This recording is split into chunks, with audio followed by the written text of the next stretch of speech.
So if you are looking to become a life insurance agent, I'm going to share with you the exact method that I used from going from having no idea what a life insurance license is, have no idea how to get my insurance license to, as you can see on my screen here, within 6 months of actually passing and getting my life insurance exam and using it, I did over $294,000 in sales. And I'm going to share with you the exact 5 steps that I took to go from beginner to learning how to earn in my first year over $176,000 as a life insurance agent. So I'm going to take you through A to Z, full step-by-step process, how to go from having no idea what life insurance is to actually being licensed, picking the right company, and how to avoid, this is important, how to avoid these MLM companies that are just out there to get you.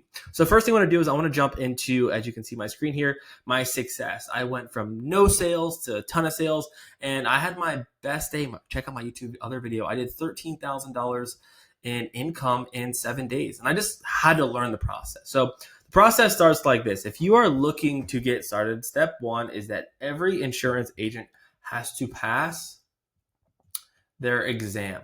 Okay. So if you're coming as someone who wants to get licensed or wants to get started, this is what you have to do. You have to pass your resident state insurance exam. Before you go into selling, before you go into making money, the first thing is passing your exam. So here's what I did to pass my exam. The first thing that you have to do is that you have to register for a pre-licensing test. Okay. So if you just go to Google and you look up pre-licensing, go to Google. I'm just going to write this out. Go to Google and look up pre-licensing exam prep for life insurance agent in your state. Put that into Google. You are going to see a list of companies that offer like this pre-licensing exam. So what is a pre-licensing exam? Basically, it's going to be a preparatory test, a preparatory course that prepares you to study so that you can actually take your in-person exam. Okay. Because once you take your pre-licensing exam, and a little hint there is to really just pass it quickly, is you want to go do the quizzes. So focus on mastering the quiz section of these pre-licensing exams and go through that over and over and over. If I'm being completely honest with you, you don't need to memorize all the material that's on there. It is so much. And when you actually start selling life insurance, half the stuff that you see is going to go out the window if you're just selling final expense or life insurance. So again, just take a pre-licensing exam, and then you can go to the end section, prep those quizzes, get 90s and 100% on those preparatory quizzes. And once you feel confident, you're going to go ahead and schedule your in-person exam. Okay.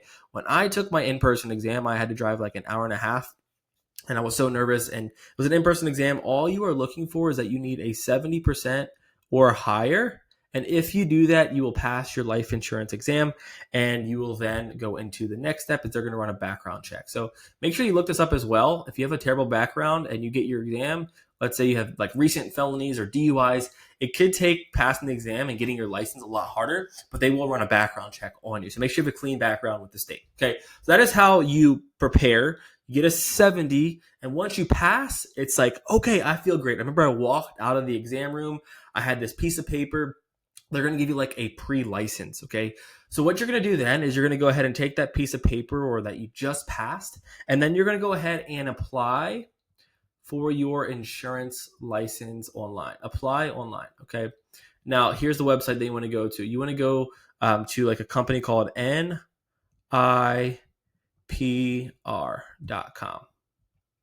Okay. Or you can also go to a company called Sircon, SIRCON. Okay. You go to either NIPR or Sircon, and what you're going to do is you are going to apply for your license. So once you go there, you're going to go ahead and apply for your resident license, okay? So then you're going to apply. You're going to put in all your information. You're going to say that you passed, and then you're going to pay the fee. There's going to be like a fee based off what state you're in. That fee can range from $20 to $200. It just depends on what your insurance license, Department of Insurance in your state has, regulated for that license. Okay. Then you're going to go ahead and pay for your license. They're going to go ahead and run that background check again to make sure that you're, good person, everything checks out. And that typically takes 1 to 2 business days. And after 1 to 2 business days, they are then going to give you what we call, write this down, a NPN number. Okay. This NPN number is your national producer number. This allows your clients, yourself, to look you up in the insurance records and basically checks off that you are an active life insurance license. once you have this NPN number, it's official. You can now sell life insurance. Now, also with this NPN number, what you can also do is that you can, let me just delete some of this here.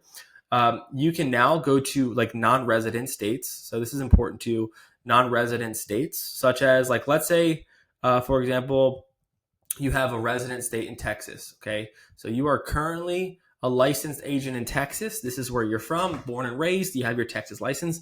But let's say you want to start selling other products, such as, products in a different state, such as you want to sell products in Pennsylvania. So we'll do PA. Or you want to sell products in Oklahoma. Okay, Oklahoma. Then what you do is that you can use your NPN number, and you can actually just go to the NIPR website, go purchase what's called your non-resident license, and then pay the fee. You don't have to go through all the tests. So that's important. If you want to apply for this, you don't have to take the test again. You just pay the fee, and they will go ahead and they will get you licensed in those states, which allows you to sell more products in that state, and you can allow yourself to generate leads in different areas as well. So now that you have that, you have your license, it's actually like kind of ready to get after it. So now you're actually able to start working. Okay, so the third step that you want to focus on is you want to pick your career path. Okay, so you have to pick your career path. Okay, it's great that you have your license, but now you got to figure out how to start making money with that license. And I'm going to share with you how that looks. Okay, now there's two types of path here. Okay, and the biggest thing is I want to teach you how to avoid the MLM models. Okay, MLM models. Okay. And as you are picking your career, one thing I do want to note is that I actually own an agency. It's called Legacy Family Life. And we're actually looking and we're hiring both a new and seasoned license where we'll give you all the systems, give you all the tools to actually make six figures and succeed with us. So if you're interested, apply in the description below. I'd love to get to meet you. But there's two career paths. Okay. You have a career path where you can be an independent, independent broker. Okay. This is where I actually started off. Okay, I am an independent broker. You have path 1, or you have path 2, which is an employee. Okay, these are two different models. Okay, an employee path. Okay, so a lot of companies are going to be more leaning towards an independent broker, and this is probably why you're looking at getting your insurance license. They're going to tell you, and this is how you avoid your MLM too. They're going to tell you that you can, make a ton of money. You can build a team, you can get residual income, you can go out there and you can get unlimited high commissions. You can get a commission rate up to 110% or like 120%. 20%. Like this is what an independent broker is. But when you are becoming an independent broker, what they don't tell you is that there's also downsides. And this is what you have to understand based off your tolerance risk.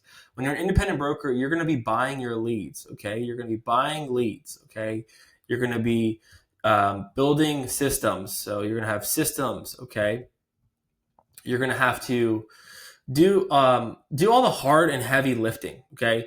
When you are an independent agent, you are an independent business owner. Okay, so next to this, when you are looking at independent agent here, you are a business owner. Okay, so put owner. Okay, this takes a different level of skill set. This takes you learning how to buy leads, have systems. Yes, you get all the upside, but you also take on all the risk. Okay, and a lot of times, if you're going for these large companies, these MLM companies, they're going to promote like, oh, you're going to make all this money, join this company.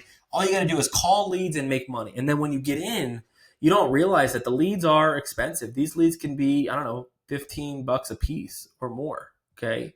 That they don't have any systems in place. Typically in a brokerage model, there's going to be a lack of training. Okay. Of training. Most of these companies, now our company, we have great training, but a lot of these companies have a lack of training because how they make money off of you is that you buy all these leads and your upline is going to have like a spread. So let's say you're at 110% commission. I wish I knew this. Your upline might be at 130. Okay. So every time you sell a policy, you're spending all the money on leads. You're spending all the money on the systems, but your upline who recruited you and mass recruited you, they're going to be getting about a 20% override on all of your production with no like 20%. Okay. And in this model too, you're also going to be getting all your chargebacks. Okay, so what a chargeback is basically if Miss Betty buys a policy, and then let's say 2 months down the road, she cancels the policy. This is important. She cancels that policy. She says, I don't want that policy anymore. And you just got like $800 from the insurance company. well, you're gonna owe a large portion, probably like 700 of that back, and that's gonna be what's called a chargeback. So you have to also make sure that you are selling really good business.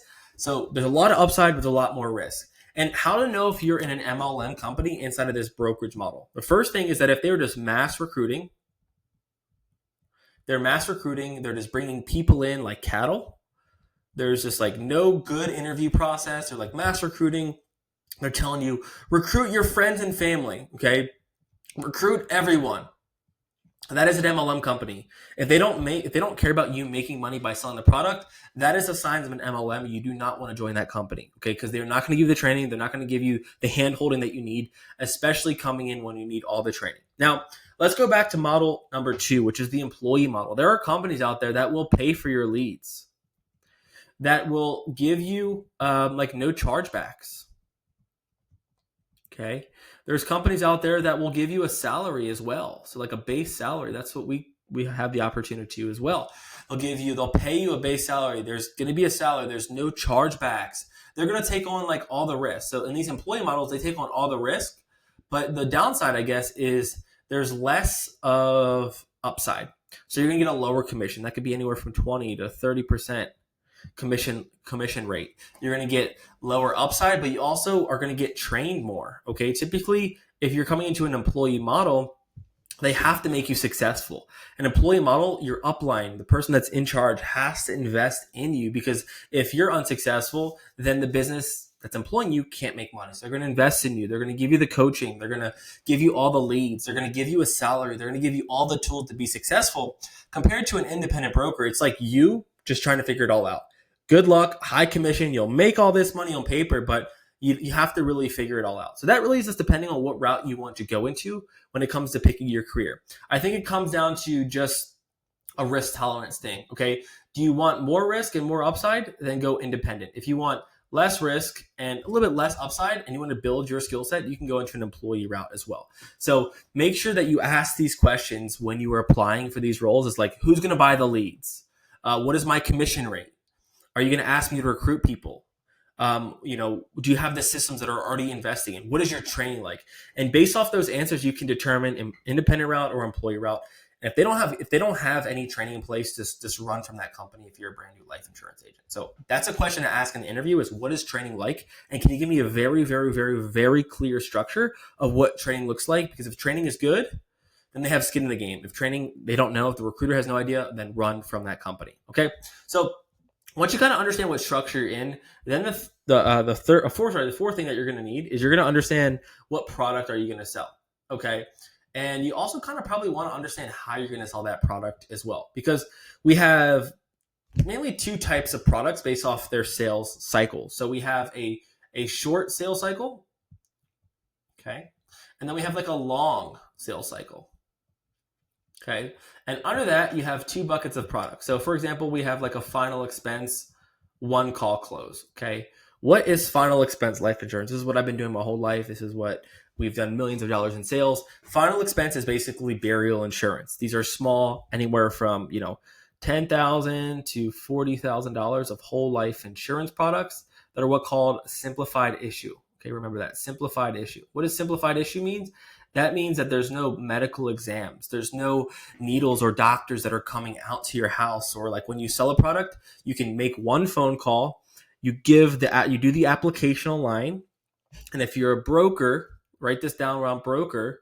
If you're a broker, then that means you're going to basically work with 6+ companies, and you're going to shop around like the middleman, and you're going to find the lowest product, like price product, and you can go ahead and find them the best rate that brings them more value. So if you're a broker, you're going to be shopping the market and you're going to be finding the best product. Now, if you are what's called a captive agent, okay, this is important to know as well. This means that you only sell typically 1 product, okay?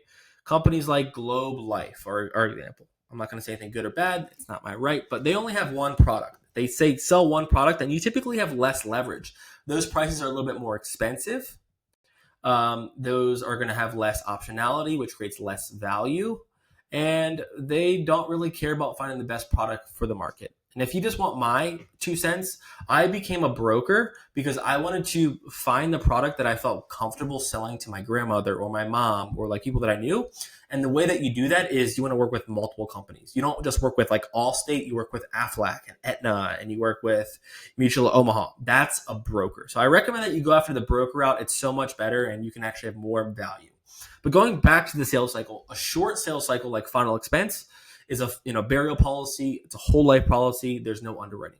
Versus a long sales cycle would be like an annuity, okay, or like an IUL, an index universal life product.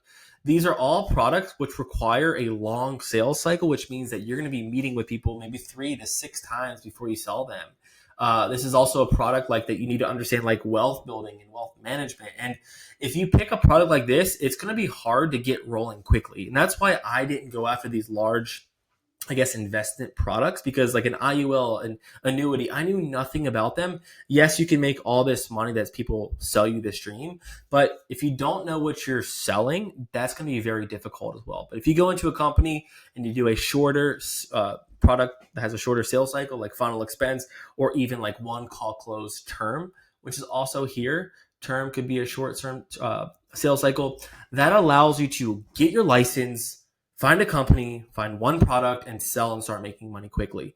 The determination between a short or a long sales cycle will actually determine how much money you make and how fast you make it as well. So once you actually pick the product, you kind of know what route you're going, then it's time to actually pick your company that you're working with. So I wish I would have did more research when I got started as an insurance agent. I just clicked on an ad that says want to make $300,000 per year, and I just picked a random IMO. Okay, an IMO. Okay, an IMO is basically a middleman. You probably are going to hear this word IMO.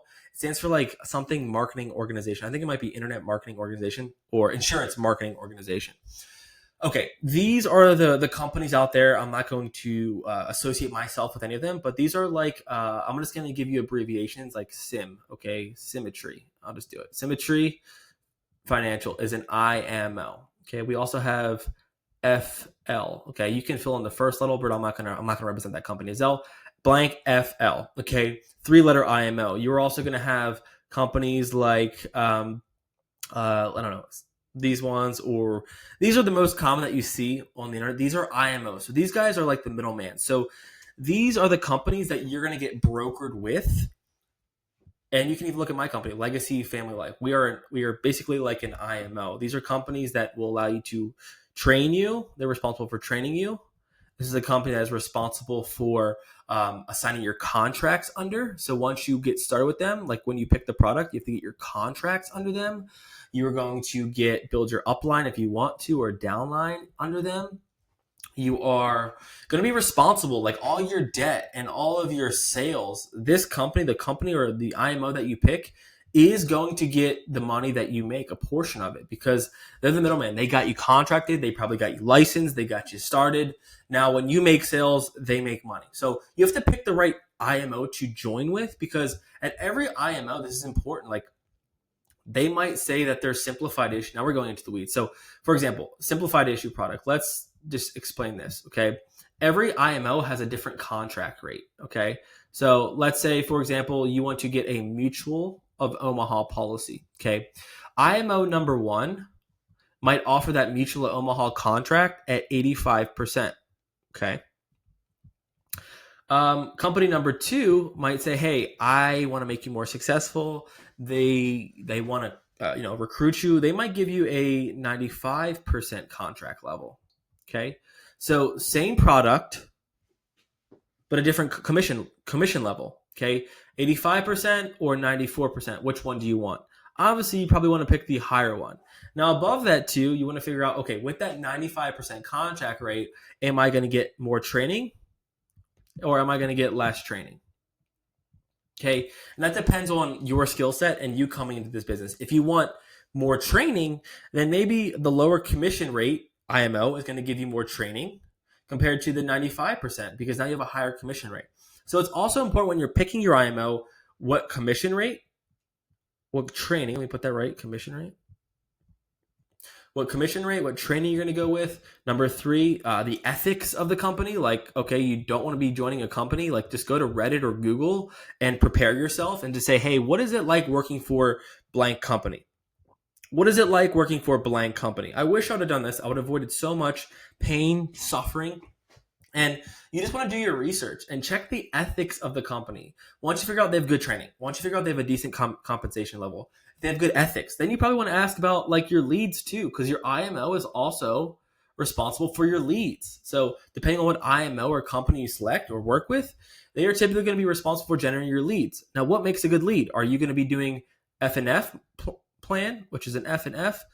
You don't want to avoid this, just telling you, avoid the F&F models. This is friends and family. So if you go to them and you're like, hey, I want to join your IMO, but how do you get leads? Well, friends and family means that you're going to build a list of all your friends and all your family, and then you're going to sell them products. You don't want to do that, especially if you have a short sales cycle. You're going to run out of people. Or if they say, I don't have any leads, like I don't have any leads, you definitely don't want to join a company that doesn't have any leads, because then it creates more problems for you of figuring out how to become a lead generation person. Yes, you can go to Google and just go look for leads on Google. Or, what I recommend is that you find a company or an IMO that has good training, that has good commission rates, that has good leads. And then you work with that company because that's something that they're offering to you. So friends and family don't have leads, or let's say they have a lead store, some type of lead store, then there might be a place where then you could go ahead and go buy these leads. But it's important, if you're buying leads from a lead store and they tell you, you want to figure out what type of leads do they have. Are they good leads? Are they a lead that has like, when were they generated? So if you need to figure out when your leads were generated, that makes a good lead. How much are those leads going to cost, right? Are they going to be $30 a piece? Where are they generated? Okay, are they on FB, like Facebook? Are they on MySpace? Are they generated like, I don't know, 2 years ago? A lot of companies, what they do in these IMOs is that they'll generate leads and they'll say like, these are old bronze leads, but they were generated 2 years ago. You don't want to buy those leads. Facebook, not MySpace, but obviously, are they on TV leads? Are they social media leads? Like any of the social media, TikTok leads. You want to figure out what type of leads they have, when they generated, and then how much they're going to cost and where they are generated. And steps of like picking the right IMO, who has good training, who has good leads, who has good systems, and who can help you make the most amount of money with the right amount of accountability with good ethics. And if you plug into that right company, you'll go ahead and actually be successful as a life insurance agent. So I appreciate you guys tuning in. If you like this video, give it a thumbs up. If you want to join my team, again, I am hiring. You can work with me directly. It's in the comments below. And if you need anything, please reach out, and I'll see you guys in the next one. Take care and peace out. Cheers.